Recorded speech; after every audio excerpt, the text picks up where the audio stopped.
Hey, sorry you're having a problem with your dog. What you've got there is a very sensitive animal. Any collie, love collies, but any collie or collie cross is a lot more sensitive, as you know, than your average dog. Even when it comes down to like anatomically, their eyes, they've got more rods in their eyes, so they're seeing movement a lot more than other dogs do. So that in itself is a kind of like amplifier for reactivity, because they are programmed to see movement a lot more. Yeah, your dog, it used to be a cattle dog, so I mean basically your dog was getting to express its genetic drives. Every dog has got genetic drives, but more so in the working line breeds.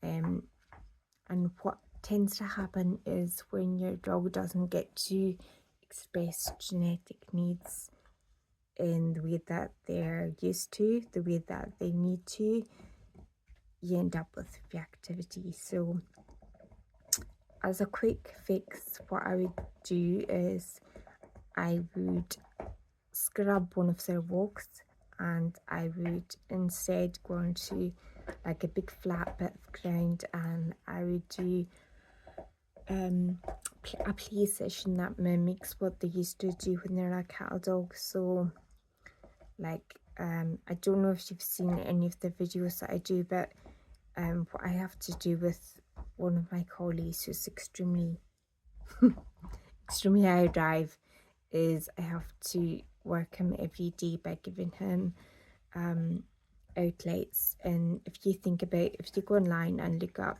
and maybe you know about this already, but the predatory sequence, I think there are about 8 stages to it.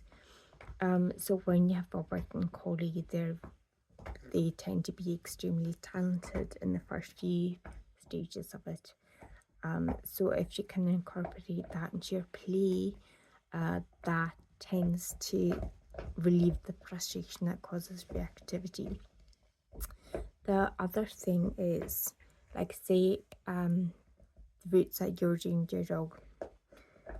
If you're taking your dog, any dog actually that's prone to reactivity, if you take them along a path or a road or whatever, a standard road, I would say, is too narrow for a dog that is prone to reactivity. But if you're taking them on that route all the time, you're just basically allowing them to be harsh and get stronger and stronger at that reactivity. On the flip side, like you're mentioning, you take them off the path and walk them that way, then the dog's world gets smaller and smaller, and what they normally react at becomes more novel, or what they don't react at now might become a future reacting trigger for them. So what tends to work with reactive dogs is if you find the sweet spot for them and you work them at that sweet spot, and then over time you gradually reduce that. That's basically how you work out reactivity. Just some quick tips. You know how you were saying about how you've tried different things. You've tried treats, you've tried making your dog sit and wait when it's reacting at something. Probably one of the worst things you can do with a reacting dog is to make them stay still, because your dog has got 2 different options. They can either do flight or fight. So if you take away their flight option by making them stay still, they've still got those big feelings, and they're going to express through reactivity. So it tends to make reactivity a bit worse. Changing directions and going in a different direction is what tends to work. But you can't do that on a narrow path.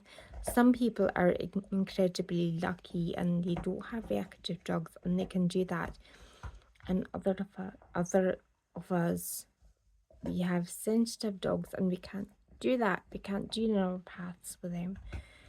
So without making the words super small and novel,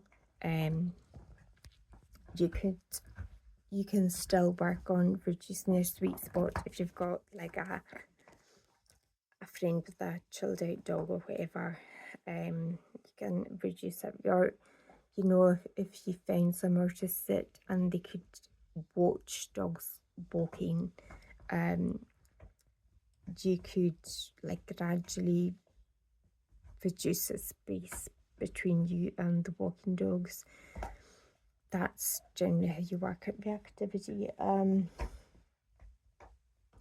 Yeah, the other thing is, instead of treats, collies have actually got a really good sniffing nose, but I would take advantage of the fact that they're pre-programmed to look for movement with the extra rods in their eyes, and I would use a ball or ball in the rope. I would have that instead of your treats.